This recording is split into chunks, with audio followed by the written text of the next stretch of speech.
Sherlan slapped hard, realizing that the scene on stage was not over, and immediately fell silent. All the enemies were killed. With a single throw of the golden spear, the Rock King Emperor lifted his leg and kicked it up. He flew over and then kicked the golden spear with a reverse hook. He reached out to catch the golden spear in the air and turned around, his body resembling a machine with no electricity, stopping abruptly with the sound of drums and gongs in the background. Make an appearance. Perfect. Like waking up from a dream.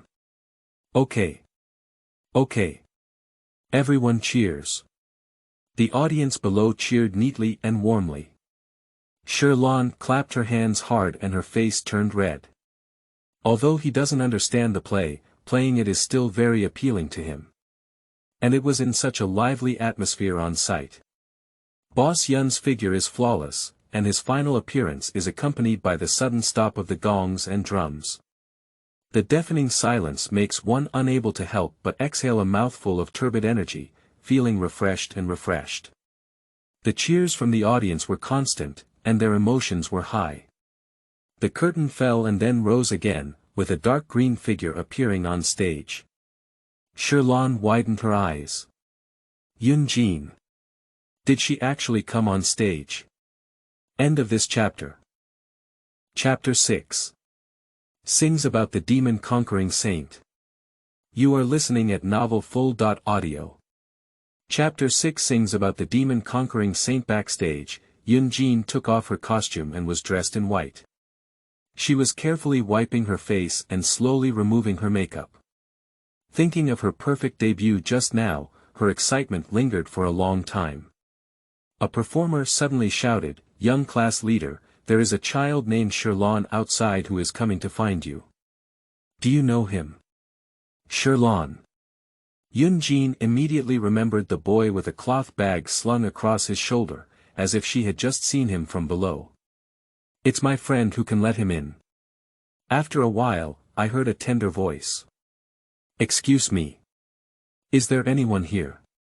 Yunjin pursed her lips and smiled, "There's no one here. Did I come in without anyone?" Not long after, Yunjin saw a young man peeking his head and sneaking backstage, looking like a mischievous thief. The young man is naturally Sherlan. "Here." Yunjin waved to him and said, "Are you here to collect the questionnaire?" "Wait for me." Yunjin naturally knew why Sherlan came to the backstage and reminded her not to move anything. Then she got up and went to collect the questionnaire. "I really trouble you." Sherlan made a few polite remarks and curiously looked around. He has known Yunjin for a long time, so children naturally don't need so many rules and etiquette to get along with each other. This was his first time coming to the backstage of the theater troupe, and looking at the flashy costumes around him, he had a great idea of putting them on himself. There are many people in the backstage, besides Yunjin, there are other children. These are all the little actors who played for Yunjin just now. They are capable of both flipping and playing with guns on stage. Thinking of this, Sherlan couldn't help but touch her head. It seemed that she didn't have any special skills yet. Is setting up a stall a big injustice? Sherlan strolled around casually, greeting other little actors. Yunjin didn't ask him to wait for long, so she ran over with a stack of questionnaires and handed them to Sherlan. All of them have been filled out, but there is still a portion that has been confiscated. Losing some should be no problem, right? Sherlan hastily flipped through the questionnaire and found that it was filled with information and not perfunctory. It seems that these movie fans are still very enthusiastic about Yunhan society. He shook his head and said, "It's okay, anyway, Ningguang doesn't know how to count one by one. It's impossible to just leave after collecting the questionnaire, but a few pleasantries are still necessary." Sherlan asked in confusion, "What character did you just sing?" Just now Yunjin stepped onto the stage, and surprisingly, he was also a veteran singer, with flags all over his body and dark green makeup. Not only he, but also many veteran viewers did not recognize him. Yunjin continued to remove her makeup and answered Shirlan's question, "It's the demon-subduing saint." The demon-slaying saint. Shirlan felt that these 4 words were a bit familiar and stood still for a moment. Seems like I've heard of it somewhere before. Yunjin saw Shirlan in a daze and thought he didn't know the character of the demon-subduing saint, so she couldn't help but sigh to herself. In her opinion, although Shirlan is the same age as herself, she knows a lot about many historical figures or stories. As long as she doesn't understand them, Shirlan mostly knows them. When her father compiled the script, he would ask herself for some vague historical paragraphs, and I would ask Shirlan. He could always give an answer, but it couldn't be said to be absolutely correct, but it sounded very reasonable. I just didn't expect that even he didn't know about the demon-slaying saint. Legend has it that there are 5 Yiksha generals under the command of Emperor Yanwang. According to the Yiksha demon-subduing record, the other 4 Yikshas have all passed away, and only 1 golden Peng Yiksha. The demon-subduing saint still exists in the world. Yunjin patiently explained to Shirlan, feeling a little proud in her heart. Originally, there were also things that you, Shirlan, didn't understand. Yunjin continued, the story of the demon-conquering saint is limited to legends and historical records. In reality, at least no one I know has ever seen his existence with their own eyes. If I were to sing on the normal screen, I wouldn't be able to sing this one today. But my father arranged for me to come on stage, and he wanted me to accumulate more stage experience. And to tell a little secret, the lyrics and movements of this play were all designed by me.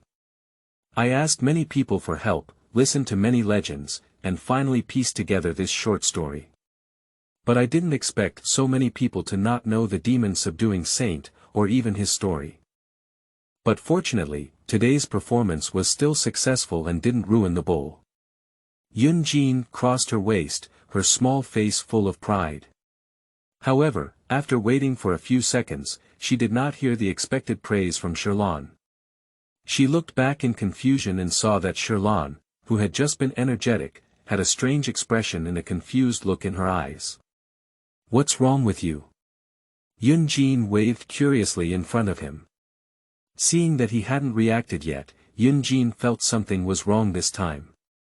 She approached Shirlan, and he stood still in a daze, his body trembling slightly. She heard him muttering something in his mouth. "Close your ears." "Jin Peng." "What Jin Peng? What are you talking about, Shirlan?" At this moment, Shirlan's entire mind was blurred. When he heard the words, demon-slaying saint, he felt a bit uncomfortable. When Yunjin said, "Jin Peng Yeka," his mind was completely exploded. Countless chaotic memories surged out like a tide, constantly impacting his mind, making him dizzy and dizzy. The pitch-black abyss, fragmented memories, unable to piece together a complete picture, with various mournful screams constantly ringing in my ears. I really want to go home. Go home. Liyue. Here we go again, these strange memories. Who are these people? What are they fighting against? Why am I so sad? Shirlan. Shirlan. Yunjin's slightly anxious call finally brought him back to his senses, and the intricate memories in his mind disappeared instantly. Ah. Shirlan shuddered fiercely, and the scene before her finally returned to reality. Yunjin's face with unfinished makeup changed from blurry to clear. What kind of ghost are you? In a daze, Shirlan had not yet determined whether or not to return to reality. Yunjin's face immediately froze, pouting in displeasure, and then forcefully stepped on his foot. Too much. Shirlan instantly regained consciousness, gritting her teeth and covering her stepped foot. I'm really sorry. I just woke up and lost my mind. What's there to lose focus on? Yunjin exclaimed in anger. Shirlan immediately looked serious and stared into Yunjin's eyes, saying, because Yunjin sang so well today. She was also very cute. Ah. Why suddenly? Yunjin suddenly felt embarrassed and was a bit flustered when Sherlan looked at her. Thank you. Thank you. Sherlan breathed a sigh of relief and finally made the little girl happy. He tentatively said, I didn't feel very strange just now, did I? It's strange that you've been trembling and talking nonsense. Yunjin wiped off her makeup and showed a delicate and lovely little face, frowning slightly. If you don't come back to your senses again, I'll send you to Bubulu. Sherlan repeatedly admitted her mistake and said, I'm sorry, I suddenly remembered something just now and lost my mind for a moment. Yunjin didn't say much. Yuguang secretly glanced at Sherlan and saw that he was also looking at her. She estimated the time and smiled, saying, Today's big scroll is sung by my grandfather. He will step down soon. He really doesn't like outsiders running backstage. Oh, I'm leaving now. Goodbye, Sherlan waved goodbye. You haven't said how I performed tonight yet. Yunjin called out to him, MMM. Sherlan pinched her chin and carefully recalled the scene when Yunjin performed on stage. The little Yunjin was wearing a homemade costume of the demon-subduing saint, dancing with a gun and a stick. She couldn't help but nod with a smile and praise, not so great. It feels like it's the same as the real demon-subduing saint, no different. It's like a divine form and unity. Tisk, that's too fake. It's perfunctory. It seems like you've seen the demon-slaying saint before. Although Yunjin said so, the smile on her small face couldn't be hidden. Being recognized by good friends is really a happy thing. I'm leaving. Sherlan waved her hand. Yunjin placed her hands at the corners of her mouth in a trumpet shape and said, There's one more thing. Did you buy a ticket? Sherlan at the door didn't turn back, just waved the ticket in her hand and disappeared at the door. Yunjin forked her waist and nodded with satisfaction. You still have dim sum. This time, you haven't cheated anymore. After Sherlan left, the ticket seller walked into the backstage. Young class leader, does our family have a saying about selling children's tickets? No, why did you suddenly ask this? Yunjin was puzzled. Most of the people who come to Yunhan society to listen to the play are adults. Occasionally, a few children who come with adults are also bought full tickets by their parents, and there has never been a rule of selling children's tickets. What's that? Just now, a child insisted that they want to buy a children's ticket, and they gave 100 for the 200 ticket. The servant scratched his head and said, The more I think about it, the more wrong it is. I have to come and ask you. Children. Children's tickets. Yunjin immediately performed a dramatic face change. You can even imagine with your heels who this quirky guy who buys children's tickets is. Sherlan. You big idiot. End of this chapter. Chapter 7. The first encounter between Xingqiu and Sherlan. You are listening at novelfull.audio. Chapter 7. The first encounter between Xingqiu and Sherlan. 3 years ago, one afternoon at the Liyue dock, Xingqiu was following her brother to inspect the goods ready for shipment and export. Her brother was focused on checking each container, quantity, and type to ensure they were properly accounted for. Little Xingqiu looked at it eagerly, her heart flying to the other side of the mountain long ago, and she was very envious of the children playing around. Pinching the little book in his pocket tightly, he found that his brother was checking the boxes one by one and they were getting farther and farther away from him. Xingqiu seemed to have found an opportunity to take advantage of it. After looking around, he found that no one was paying attention to this side. Well, this kind of work is still too early for me as a child. Xingqiu secretly left. I ran to the corner of the wall, found a stone, sat down, took out the little book I carried with me, and eagerly flipped through it. Compared to the complicated work of the Chamber of Commerce, Xingqiu yearns more for the world of knights and swords in books. As long as it takes a while, Xingqiu can become addicted to it and cannot extricate herself. I don't know how long it has been, but Xingqiu felt the light in front of her was blocked. She looked up and saw 3 children who were not much older than herself standing in front of her. With a slight frown, Xingqiu said, "You guys are blocking me from reading." The 3 children seemed to come from different sources. The leading child, who was slightly taller, reached out and took the book from Xingqiu's hand. Unprepared Xingqiu was snatched away from the book in an instant. "Yeah, isn't this the young master of the Flying Chamber of Commerce? What kind of autumn is he called? Give it back to me." Xingqiu stood up to grab her own book. The 3 children quickly ran away and surrounded Xingqiu in a triangular shape, throwing the books back and forth to pass on. "Ha ha ha, I'll give it back to you as soon as I get it." "That's it. Who can you blame if you can't grab it yourself? You. How despicable." Xingqiu chased after the books that were thrown back and forth, feeling anxious and almost crying. The book was thrown back and forth in the air, and Xingqiu held up her hands to chase it back and forth. The child who received the book immediately threw it back, and Xingqiu turned back to chase it. One of the children received a book and looked at Xing Qiu, who was panting and tired, laughing and saying, "Let me see what amazing book the second young master of the expert is reading. Oh, it turns out to be a martial arts legend. I thought it was an account book or a way to make money, but I didn't expect it to be like this. Wow, it's really amazing. Really. Let me see. Ha ha ha, it turns out that the young master of the Grand Chamber of Commerce also reads this kind of book. It's really terrible, we don't even read this kind of book. Shame. Give it back to me quickly." Xingqiu leaned on her knees and gasped for breath. Little Xingqiu, who was pampered, had no strength and was being played around by 3 children. "Hello. You are the second young master of Feiyin Chamber of Commerce, you must be very wealthy." The leading child pinched the book and fanned it like a precious little person's book, which Xingqiu regarded as a precious treasure. "You guys, what do you want?"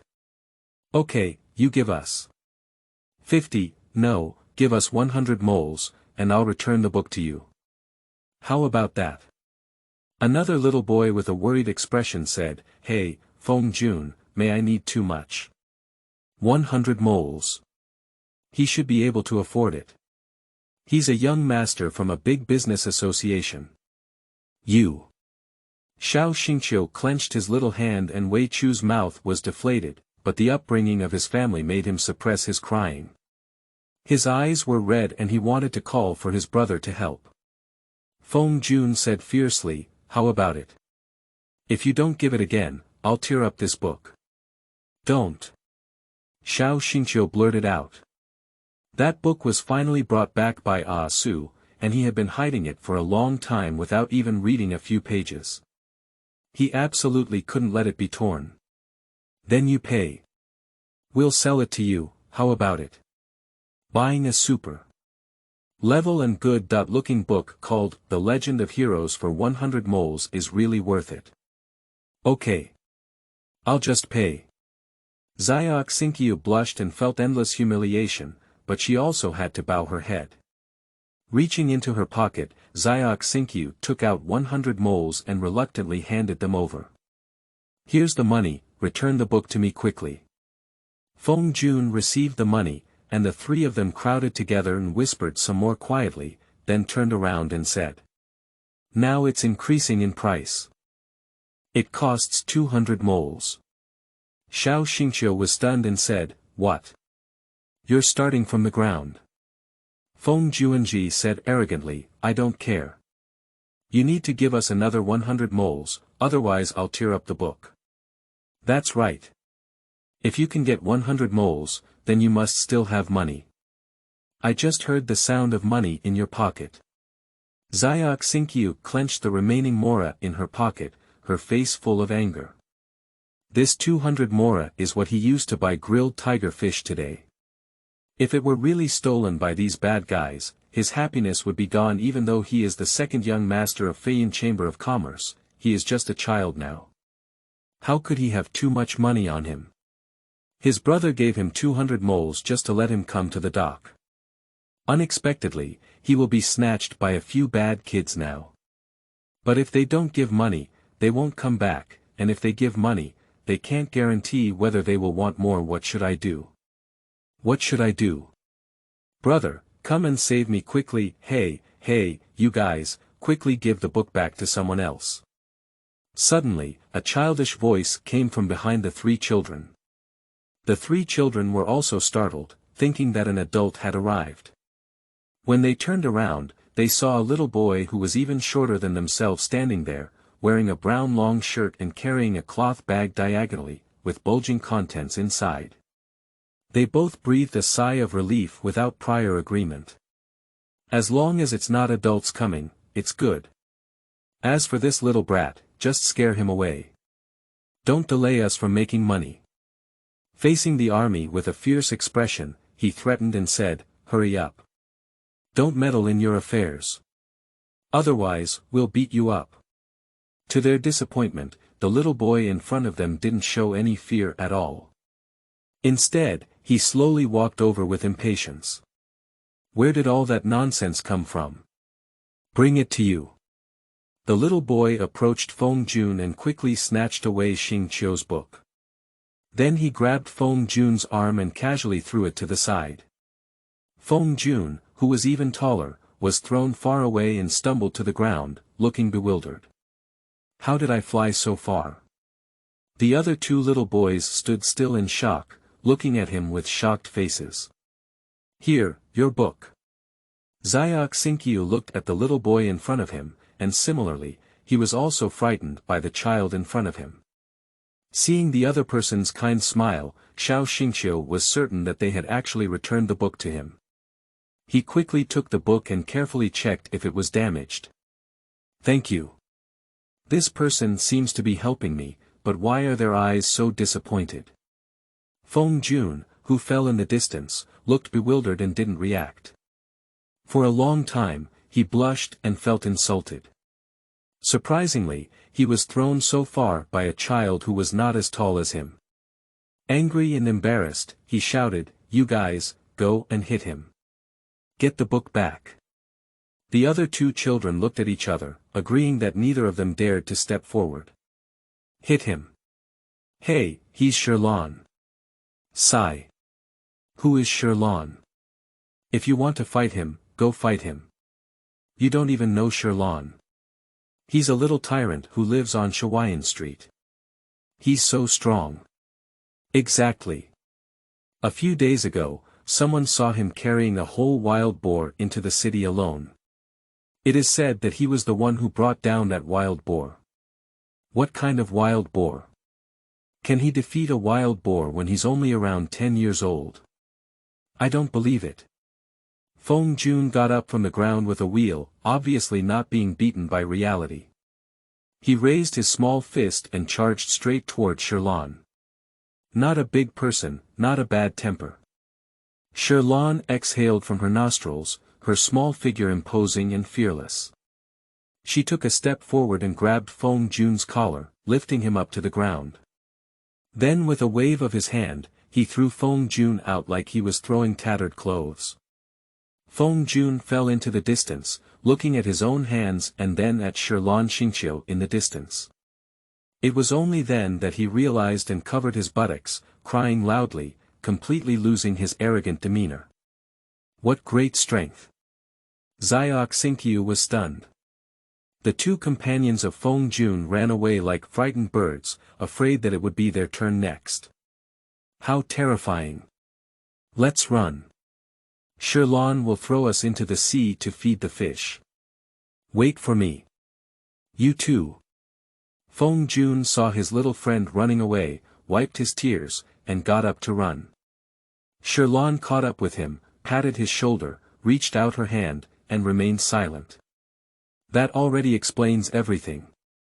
Feng Jun trembled and quickly took out the 100 moles he had just extorted from Xingqiu from his pocket, carefully placing them in Sherlan's palm. Faced with this guy who can throw himself out with just one hand, he couldn't muster any temper. That's about it, let's go home. Sherlan let go of Feng Jun, then thought of something and threatened, "Don't think about going home to complain. I know where you live and know your brother Feng Yan. As long as I tell your brother about today, he will definitely hit your hand." "Wah! Don't tell my brother. I'm sorry Xingqiu, I'm sorry Sherlan. I dare not do it again." Feng Jun fled in tears. How could there be such a terrible child? I want to go back to Qingce village. Liyue is too terrifying. Woo-woo, tisk, children are so scary. Sherlan crossed her waist and pretended, then silently put the returned mora into her bag, blackening out Xing Qiu's money. It shouldn't be excessive to receive some compensation for acting bravely in righteousness. Xingqiu held a book and eagerly watched as Sherlan calmly and confidently blacklisted her own money, keeping her mouth shut and afraid to speak. Sherlan finally had time to carefully examine him. His blue bangs were short, but his sideburns were asymmetrical. Her golden pupils and handsome and lovely face showed a slightly nervous expression. He couldn't help but mutter softly, "I thought it was a girl. I thought this was a heroic scene to save the beauty, but I didn't expect to save a boy.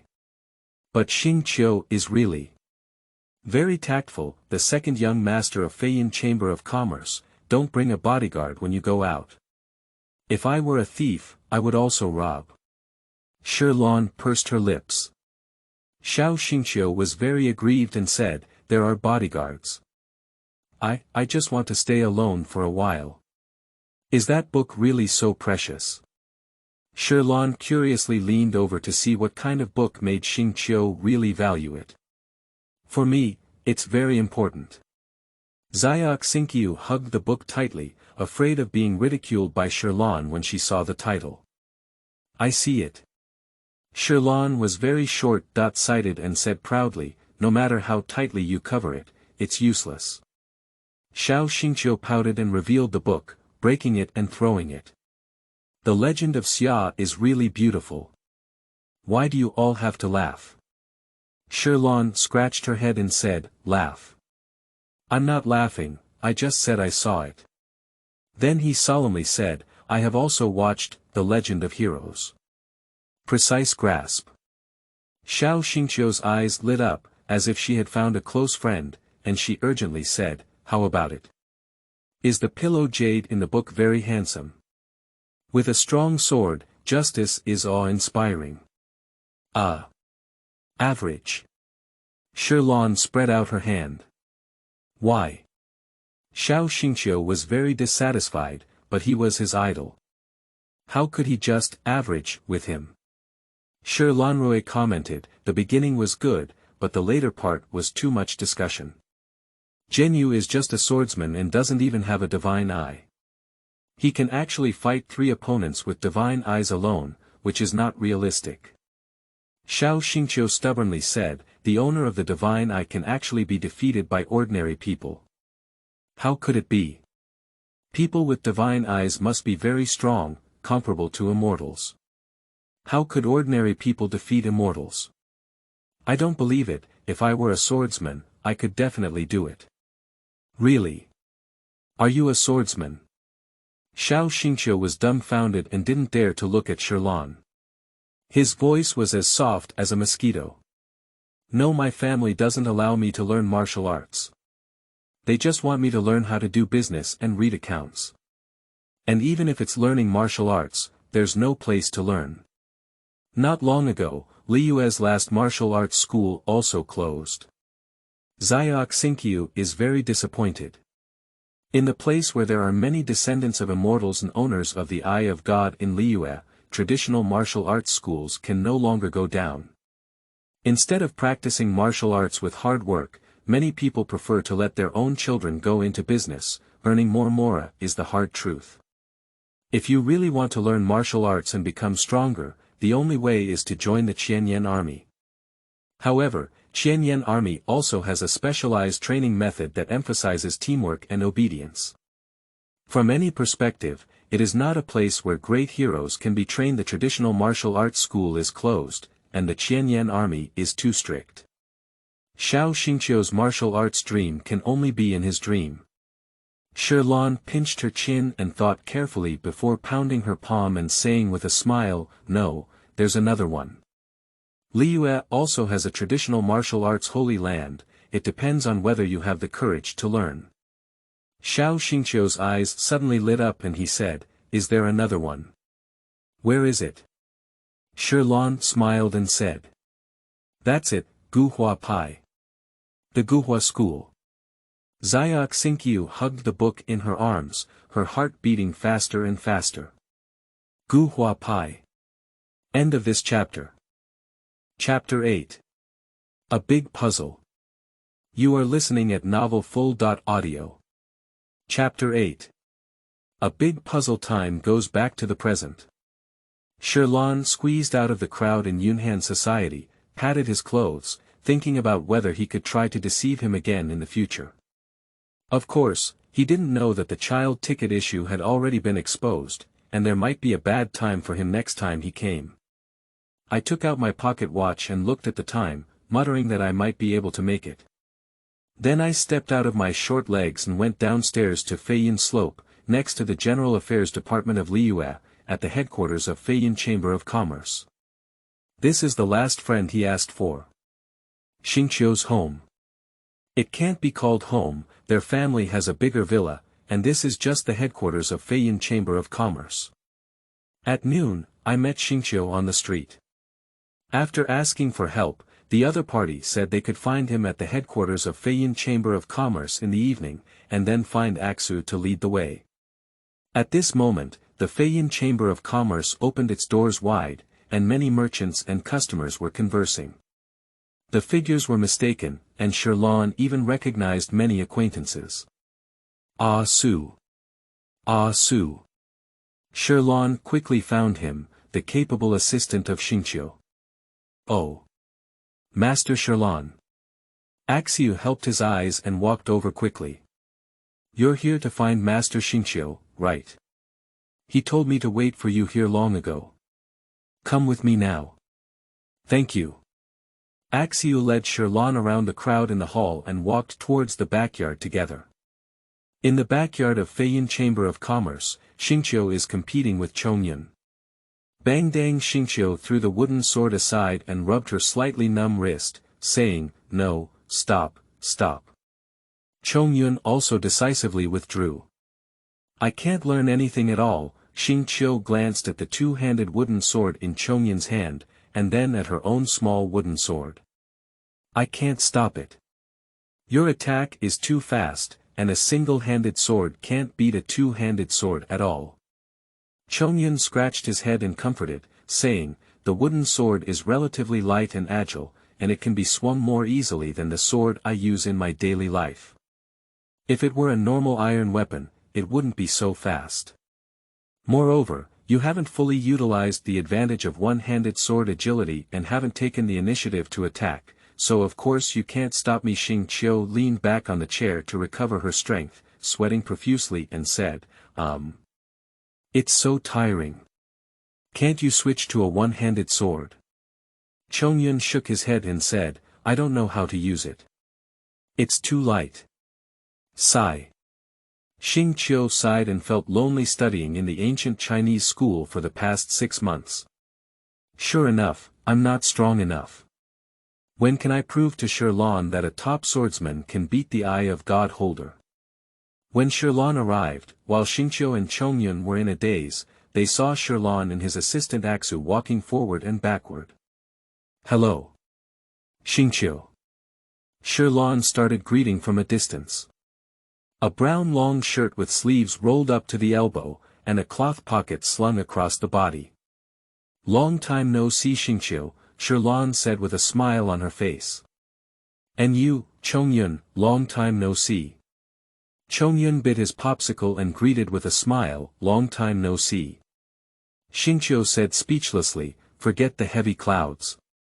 We only met at noon. Shirlan scratched her head awkwardly and said, I left in a hurry at that time and didn't say a lot. By the way, how was the questionnaire? Xingqiu nodded and said, I've filled it all in, Xu. Can you help me get it for him? Good young master. Watching Ah Su turn around and leave, Sherlan woke up and said, "Is this thing with Ah Su? If I had known earlier, would I have gone directly from him?" Xing Qiu said solemnly, "Let's not talk about this for now. I need your help with something.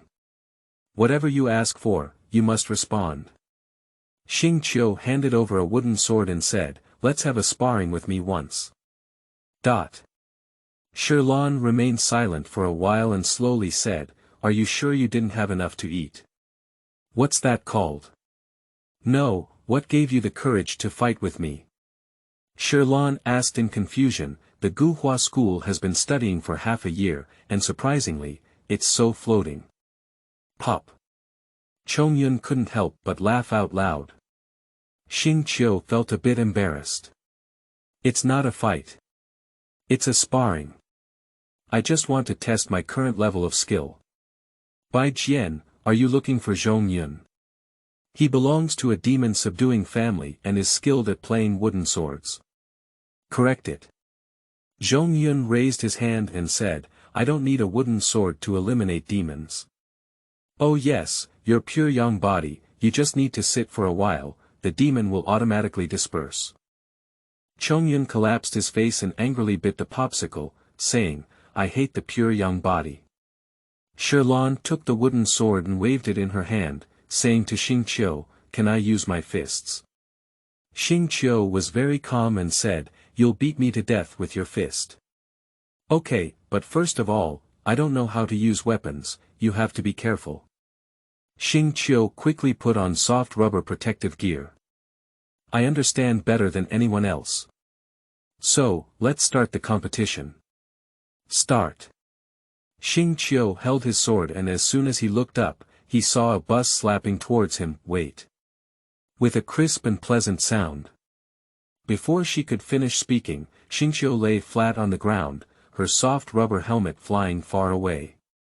Ah Su, who came holding the questionnaire, stood still. The popsicle in Chongyun's hand also fell to the ground. "Are you okay?"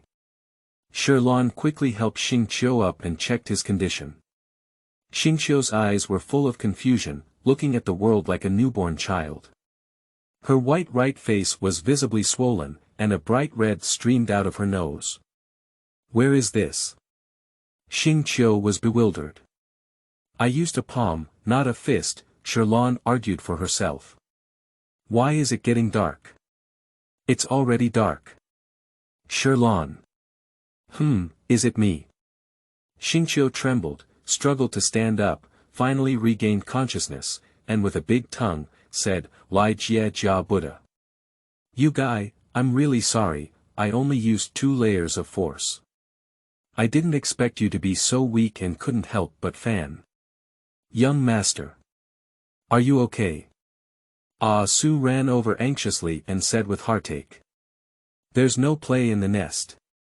Xing Qiu adjusted her chin, but fortunately she had just put on a soft rubber helmet, otherwise Sherlan would have had to slap out a few of her teeth. He questioned, "Why don't you use a sword? It's more convenient to use your hands. I really convinced you." Xing Qiu was quite angry, but he couldn't say anything about Sherlan. After all, he was the one who came to compete with him.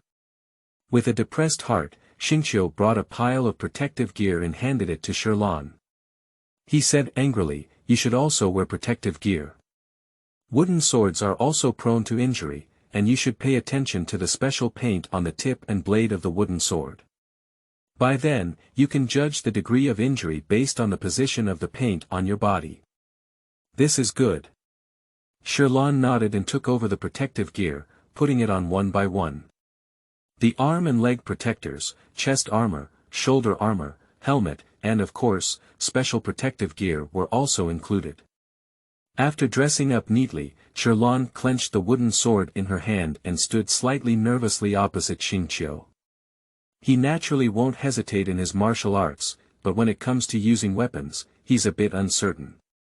I don't know to what extent Xingqiu has learned swordsmanship in the past 6 months. Similarly, Xingqiu is also very nervous here. The request to spar with Sherlan was made with great determination. At the age of 10, This guy was able to knock down a wild boar with bare hands, and his strength only increased over the past 3 years. He almost lost his soul with that slap just now. How much psychological harm does this slap cause to Xingqiu, a 10-year-old child? Go on, Xingqiu. He's just strong and can't be forceful. Remember the moves you learned in the Gu Hua Sect, use skillful attacks to avoid his sharpness. Chongyun stood between the two, picked up the ice stick that had fallen on the ground, knocked it off, and then lifted the wooden stick. Get ready. Shirlan and Xing Qiu had a cold expression. Chongyun threw the wooden stick into the sky and said, "Let's start the sparring." End of this chapter. Chapter 9. Looking at the sword. Look at your legs. Look at the flying sword. You are listening at novelfull.audio. Chapter 9. Looking at the sword. Look at your legs. Look at the flying sword. The competition is starting. Chongyun threw away the wooden stick and ran away, hiding far away. Xingqiu stood in the distance, holding a questionnaire and nervously looking at the two little guys standing opposite in the middle of the yard, secretly cheering for Xingqiu. Come on, young Master Qiu. Don't be beaten up so badly. In the middle of the yard, Shirlan and Xing Qiu still stood still, without anyone taking the lead. Xing Qiu held a wooden sword and turned his hand to hold a beautiful sword flower.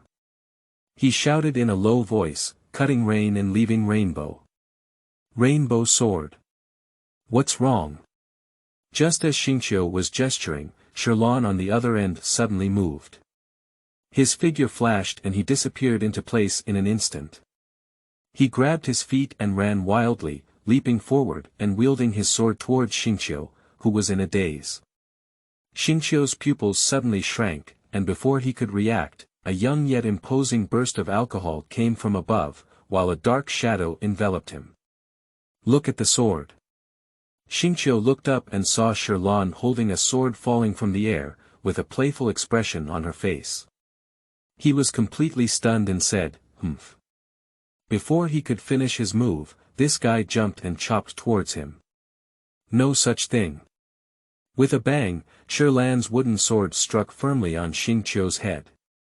Even though most of the power was removed from the helmet, Xingqiu felt dizzy and dizzy. The sight of being hacked turned black, and she felt full of frustration. Shirlan, you cunning villain. Shirlan succeeded in one strike and pursued the victory, then swung his sword and struck again. What skills are there? It's all about strength. Xingqiu stumbled backwards, instinctively blocking the cut, her hands numb from the shock. The strength of this guy's one-handed sword is even greater than that of Yun's two-handed sword. When? Xingqiu gritted her teeth and retreated, unable to lift her head or fight back as she was hit by the fierce attack of Shirlan. Shirlan's continuous attacks made her sword swing more skillfully. I can't bear it. There's a one-handed sword that you can use like this. Xing Qiu grabbed the gap of Shirlan's sword swing and stabbed it, with the tip of the sword piercing Shirlan's chest, interrupting his sustained attack. Ah! Shirlan let out a muffled groan, and this thrust pierced his chest, causing him to breathe uncontrollably. With a brief stiffening, Xing Qiu stabilized his figure, grabbed his sword flower, and directly stood in place before flipping and turning. He swung two sharp sword winds, and the tip of the sword almost brushed against Shirlan's nose. Ha! Shirlan's heart quickened and she was repeatedly pushed back by the pressure of this divine sword. The rain line is difficult to draw. Xingqiu turned and landed, kicked the ground, lowered her body, and charged towards Shirlan. Turn the attack around and don't spare anyone if you gain momentum in Xingqiu. Breaking his anger. During this time, we can't let him adjust back. Xingqiu clenched his fist on the side and was so excited that he almost jumped up when he saw his own young master rising. Chongyun was sweating profusely as he watched the two of them attacking each other, his blood boiling with excitement. His young energy was almost uncontrollable, and he wished he could join the battle with his sword now.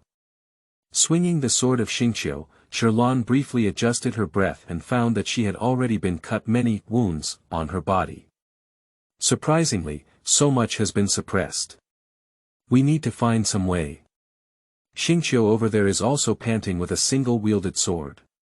Although it has gained many advantages, each attack requires more effort than usual. Sherlan's strength is too great, he cannot break through Sherlan's defense line through normal attack angles, he can only take shortcuts. Look at the sword. Sherlan didn't want to wait any longer and fiercely stabbed his sword, pointing straight at Xingqiu's abdomen. The direct thrust of the sword is difficult to block, which is the experience summarized by Xingqiu. Especially for Sherlan, who has great strength, he cannot move it away. His thoughts flashed by, and Xingqiu had to give up the attack and turn around to turn away the thrust. Sherlan smiled at the corner of her mouth and raised her sword high. Look at the sword again. Xingqiu was startled in her heart and hurriedly crossed her sword to block it. Hee, you fell for it. Sherlan's low voice made Xingqiu's heart skip a beat.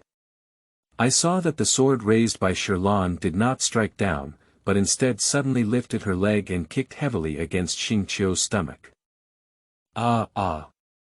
Xingqiu opened her mouth without making a sound and was kicked to the ground, rolling twice. The ice cream stick that Chongyun had just opened fell to the ground again. Can we still do this? There's a dog. How can we fight this? Sherlan, you are so cunning. Xingqiu got up from the ground with a suppressed expression, and then heard Sherlan shout out, look at your legs. Looking at the legs. What legs are you looking at? Pop. Xingqiu's shoulder was once again struck by a sword. I'm really impressed. Look at the flying sword. Sherlan shouted again. What are you flying for? Xingqiu's brain was almost exploding. This guy shouted to see the sword, but it turned out to be kicking his legs and using a sword to see his legs. What's the flying sword like now? As he was stunned, a black shadow grew larger and larger in his field of vision. What a flying sword! The wooden sword thrown by Sherlan spun and patted Xingqiu's head, who let out a scream. Besides the pain, there is a bit of suffocation. This guy. Did he really throw his sword away? After throwing her sword, Sherlan's movements did not stop. She stepped forward and bullied her body, and in the blink of an eye, rushed to Xingqiu's body. Xingqiu panicked and instinctively swung a sword, followed by an unexpected situation. Faced with the fierce swing of the sword, Sherlan didn't even glance at it. Her eyes were fixed on Xingqiu, but she lightning fast extended her left hand and with a snap, tightly grasped the wooden sword as it swung and slashed. Take the blade with bare hands. The popsicle that Chongyun had just picked up fell to the ground again, shattering into pieces. Staring blankly at Sherlan's divine hand. This is outrageous. Xingqiu stood still, unable to make a sound with his mouth open. The time in the yard seemed to have come to a standstill, and Xingqiu could clearly see the confident smile on Sherlan's face. I feel like I'm going to win. Sherlan grabbed the wooden sword and forcefully broke it down. Click. The wooden sword snapped in response to the sound. Sawdust flying horizontally. Xingqiu's heart twitched fiercely, as if everything in front of her had been slowed down. Sherlan turned her wrist, and the half-wooden sword she held in her left hand flew out, spinning and flying out, creating an arc in the air that swept over her chest. She lifted her right hand and accurately grasped it. What? After throwing the broken sword, Sherlan quickly pinched Xingqiu's wrist, handed over the broken sword in his hand, and then used her elbow to press Xingqiu's shoulder, placing the broken sword horizontally around his neck. Dot. Xingqiu's face turned pale as she looked at the broken sword around her neck and swallowed a mouthful of saliva with difficulty. I said. Let go of me first. Oh. Sherlan let go of Xingqiu and threw away the broken wooden sword. Xing Qiu took 2 steps back and collapsed into a chair, sweating profusely all over.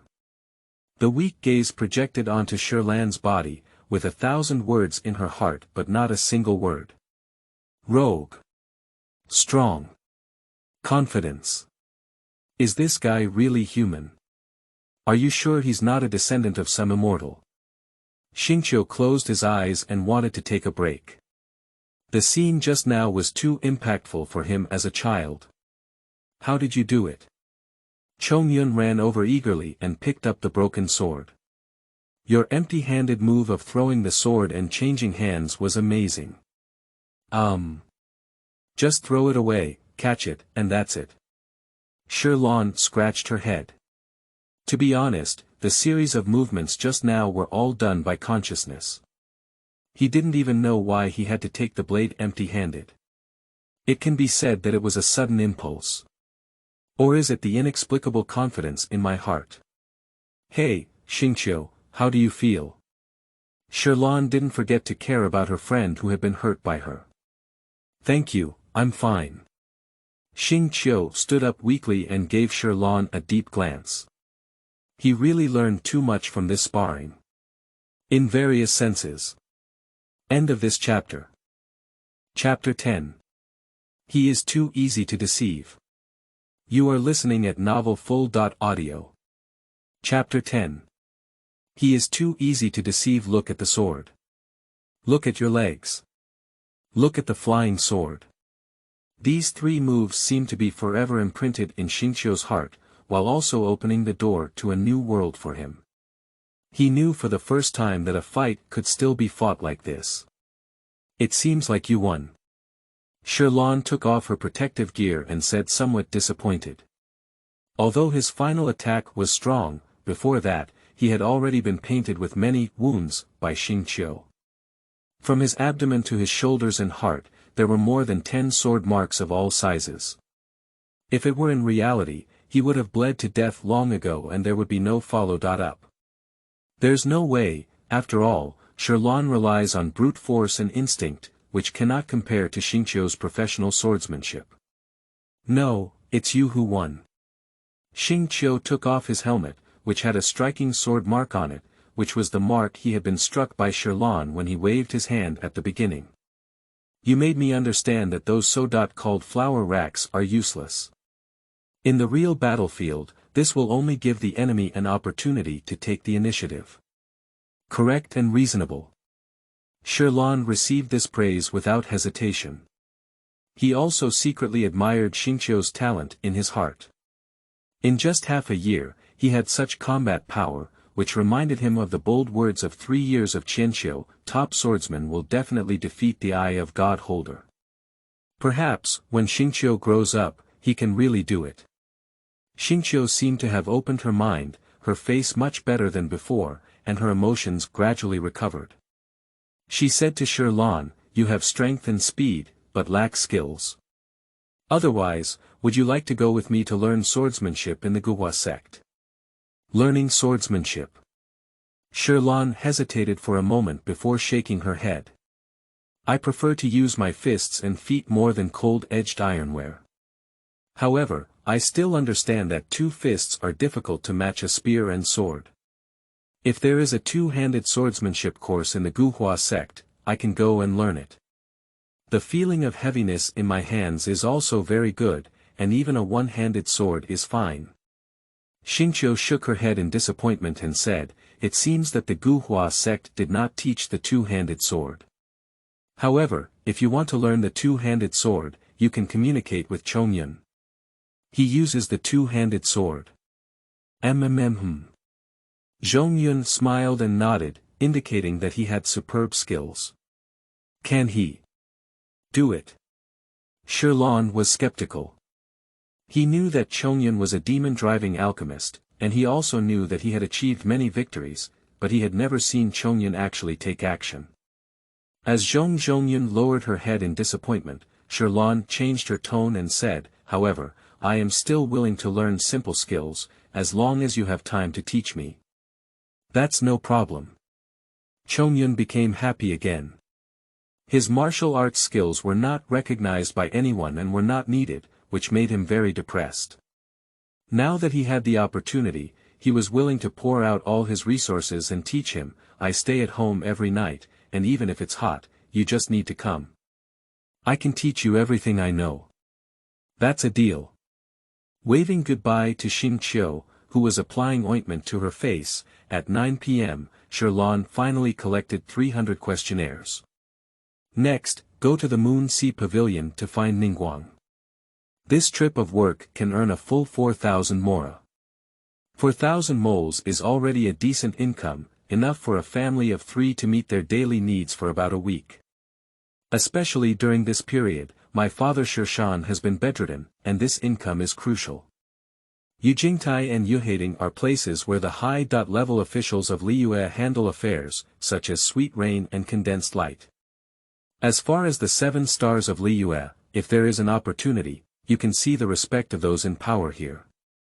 Even though Ningguang is not yet a 7-star, her reputation and status have reached their peak. There are rumors that this generation of Tianquan star has already designated Ningguang as the next generation of Tianquan. Next, as long as Ningguang performs well in the election, Jianxuan's position is basically guaranteed. So even if Sherlan doesn't have much vision, she knows to hold on to Ningguang's thigh, follow the big shot, and be able to enjoy spicy food. Stop. Who is that? Qian Yanjun from the Moon Sea Pavilion noticed the boy carrying a cloth bag and stopped him. Sherlan took out the exclusive pass issued by Ningguang and said, I'm here to find Miss Ningguang. The pass is true. Wait a moment, Lord Ningguang is handling an important matter. I will report it. The soldiers of Qianyan army went and came quickly, and the process of reporting did not make Sherlan wait too long. You can go in now. Sherlan shrugged and said, I'm already an acquaintance here every day. You don't have to keep blocking me. The soldier of Qianyan army shook his head and said, we still have to abide by the rules. Okay, I respect your work. Sherlan tidied up her appearance, straightened her head and chest, walked to the door and knocked. Come in. Yilan opened the door. She is much taller than Sherlan, and Sherlan needs to lift her head slightly to look at her. Good evening, Sister Yilan. Actually, you'll have time to submit the task tomorrow. Yilan looked at him with a crossover. She is talking to Ningguang about something. It's okay, I don't mind. Sherlan walked into the Moon Sea Pavilion with a familiar look on her face. Yilan supported her forehead and said, You're really impolite. The decoration here is magnificent and magnificent. No matter how many times she has come, Sherlan always looks at it with dazzling eyes. The floor is paved with top-quality red cherry wood, which is said to only be found on the side of Anami. The hanging lamp in the center of the hall is inlaid with night stones, and candlesticks are placed in all corners of the house. The warm and cold lights correspond to each other. Although the room is very bright, Sherlan is not accustomed to this kind of light. Climbing up the spiral staircase to the second floor, the condensation naturally requires working upstairs. Turning the corner, a large screen in the center divided the hall into 2 sections. The outside part was used by other staff to handle work, and there were several maids nearby who were cleaning up. These were all close confidants of Ningguang, serving only one person. I guess Sister Ningguang won't be living here for long. After becoming a 7-star, she will have to move to Yujingtai. Sherlan and others were in front of the screen, scrutinizing the paintings on it.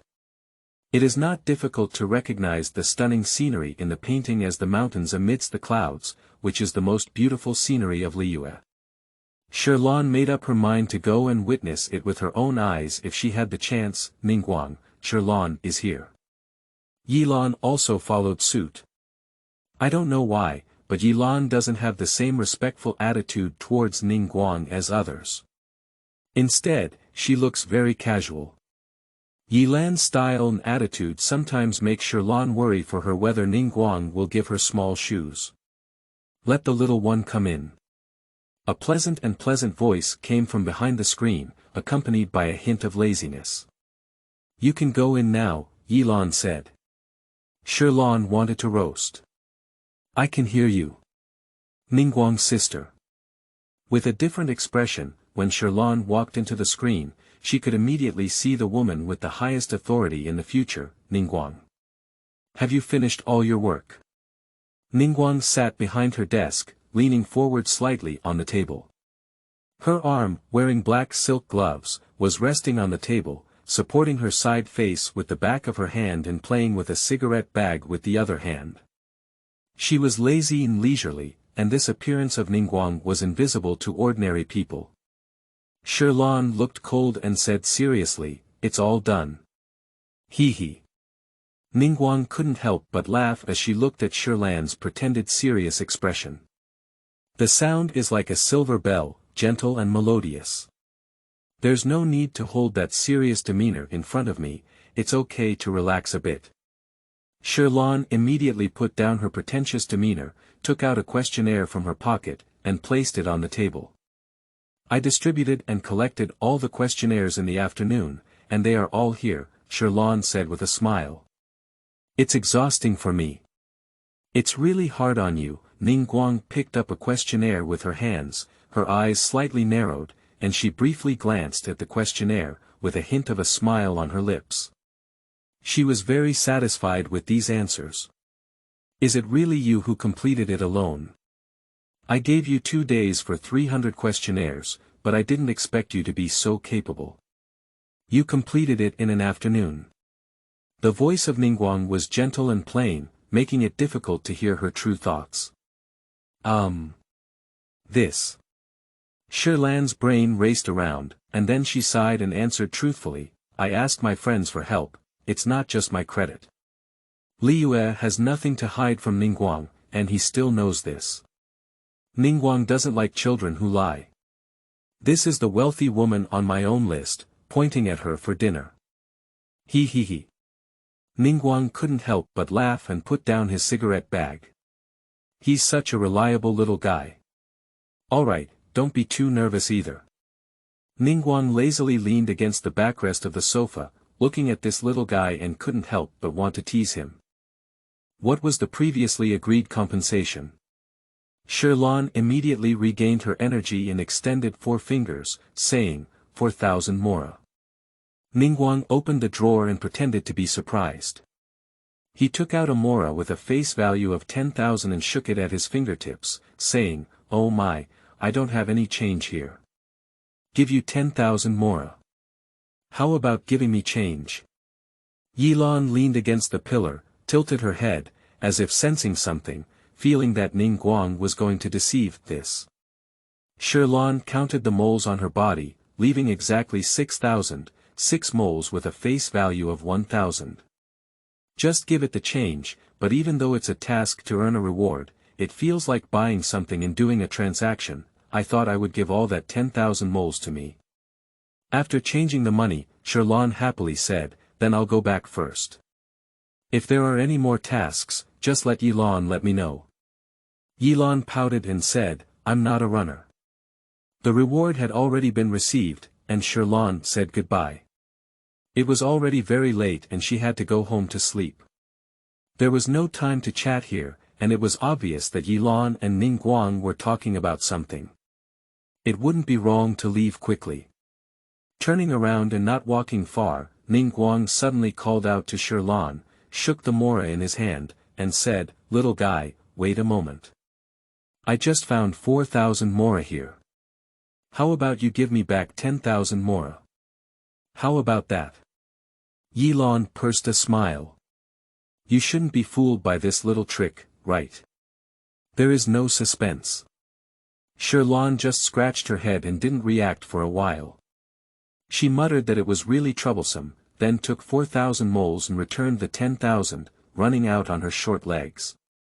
Yilan was stunned and couldn't help but hold her forehead and let out a light sigh as she watched in disbelief as Shirlan really left like that. You really deserve it, Shirlan. What are you laughing at? Ningguang teased Shirlan for a while, feeling much better from fatigue. He threw the 10,000 moles to Yilan and said, take them to Shirlan's house. His father is injured, so what can be helpful is a little help.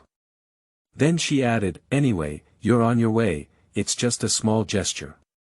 Hey! Are you returning it again? Yi Lan's expression froze. So you just now? Why?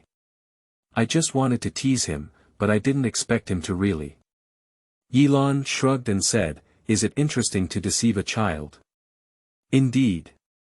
Ningguang looked at the questionnaire in his hand and said, I suddenly feel no sense of achievement. But rather a strong sense of guilt. Seeking tickets and collecting. End of this chapter.